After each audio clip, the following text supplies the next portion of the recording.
begging for an economic collapse to happen? If I had to put my finger on it, I would say it's because the economy has already collapsed for about half of the country. These are the people that are working harder than they've ever worked, making more dollars than they've ever made, and going backward faster than they've ever gone before. This is if they have a job, assuming. Or it's not a matter of like, do they have a job? It's how many jobs do they have? Because in a lot of cases, people have 5, 6 jobs that they're trying to do, and they're trying to juggle everything. Oh, and a whole bunch, and they're all a bunch of side hustles. At a certain point, people get really, really sick and tired of that shit, and right now, a whole bunch of the country is finally starting to say, hold on, this is all the fault of a worthless goddamn dollar that's been printed to complete dog shit level currency.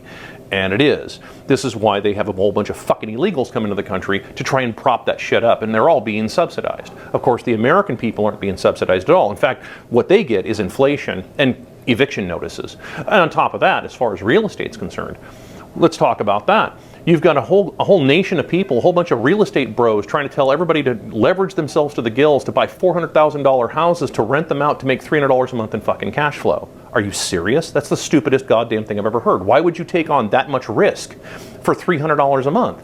You'd be better off doing anything else than that. Yet they still do it. And all this does is keep propping up this ridiculous economy that doesn't actually work anymore. And people are seeing it. So when you see people saying we want an economic collapse, what they're saying is, dude, this isn't working for us.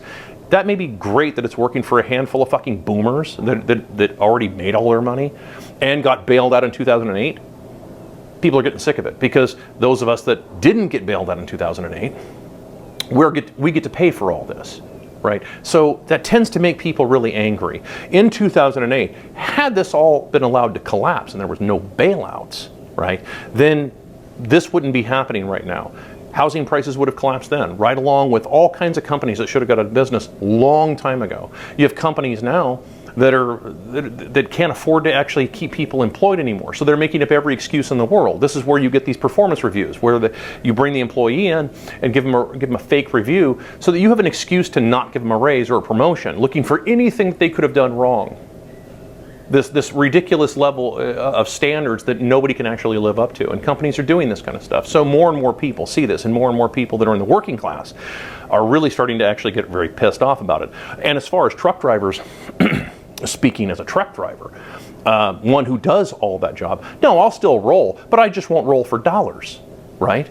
Fuck the dollar. It's a dead currency. In fact, people should be stopping paying taxes right now because clearly they can print as much as they want anytime they feel like it. So why wouldn't they want an economic collapse? For many people, actually, a complete and total collapse of the system means a shuffling of the deck, and it actually means there's a good chance they could actually be back on that they could be on the top of the stack just because, I don't know, maybe they're competent.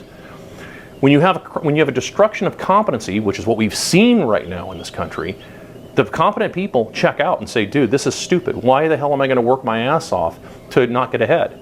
That's what you're seeing. I did a whole video on that very topic. So if you're wondering why it is that people want an economic collapse, they should. It's long overdue. This is a stupid economy. It's fake. None of this should exist any longer. Politically speaking, look at what's going on with this. Nobody wants any of these people, none of them are any good. Nobody wants to vote for any of these fucking people any longer. Why would they? They're a bunch of checked out goddamn boomers.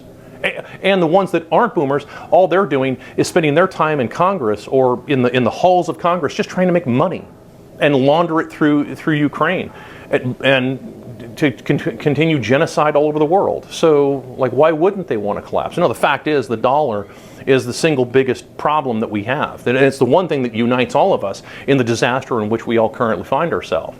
If that goes away, then that means another currency can come in that's hard asset based or just straight hard assets altogether, and we can find actual values. And the fact is, the people that are on the bottom of all this, that are doing all the goddamn work in this country, they're the ones who finally get to make all the money back because they're the ones that are the competent ones. And so when they start charging whatever real money to be paid to do all the shit work that nobody else wants to do, those people get to be successful this time, and not a bunch of fucking boomers, and a bunch of people doing Zoom meetings all goddamn day pretending to work.